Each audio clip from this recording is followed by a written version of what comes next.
समझ जाएंगे, I am sure समझ जाएंगे। अच्छा जी, अभी हमें ज्वाइन किया है, हाँ जी हमें ज्वाइन कर लिया तर्जुमान हुकूमत बलोचिस्तान मीर लियाकत अली शाहवानी साहब ने। शाहवानी साहब, सबसे पहले तो आपसे यही पता कर लें कि बलोचिस्तान में कोरोना की सूरत हाल क्या है, क्या सब कुछ कंट्रोल में है आपके मुताबिक? हमें खदशा है, सबसे बड़ा ख़तरा जो है इस सेकंड वेव में कि जो फैटलिटी रेट है वो तेज़ी से बढ़ रही है, ये ज़्यादा लीतल साबित हो रहा है। गुज़िश्ता एक हफ़्ते में बलूचिस्तान में कोविड के 5 पेशेंट्स जो है एक ही हफ़्ते में अल्लाह को प्यारे हो गए। हालांकि पिछले महीने पूरे महीने में 5 जो पेशेंट्स थे वो एक्सपायर हुए थे। नवंबर के पहले अब 3 हफ्तों में 13 कोविड के पेशेंट्स जो है वो अल्लाह को प्यारे हुए हैं। और ये जो डेथ जो रेट्स हैं ये तेज़ी से बढ़ रहे हैं और इस पे हमें बहुत ज़्यादा तशवीश है। होनी भी चाहिए, सभी को तशवीश है। सर ये बताइएगा कि कोरोना के बायस मार्केटों के औकात कम करने का कहा जा रहा था, अपैरेंटली कहीं कहीं बंदिश की बात भी हो रही थी। सिंध में तो ये काम शुरू हो गया है, शाम 6 बजे यहाँ मार्केट्स बंद करने के ऑर्डर्स आ गए, अमल दरामद पर भी कोशिश हो रही है। बलोचिस्तान में क्या लग रहा है आपको, अभी ज़रूरत नहीं है इसकी?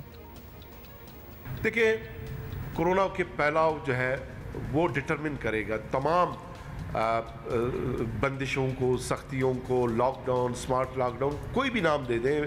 वेस्टर्न ममालिक में बाज़ ने तो कर्फ्यू भी इम्पोज कर दिया क्योंकि इस वक्त इसके अलावा न कोई वैक्सीनेशन अब तक पब्लिक तक पहुंच सकी है, न कोई और इलाज अभी तक वो दरियाफ्त हुआ है। तो यही एक तरीका कार रह जाता है। हम भी कल हमने एक कोयटा के मॉल में SOPs की वायलेशन पे वो जो शॉपिंग मॉल है वो हमने सील किया और मज़ीद भी जहाँ जहाँ SOPs की वायलेशन होगी उन शॉप्स को हम सील करेंगे, उन मॉल्स को हम सील करेंगे।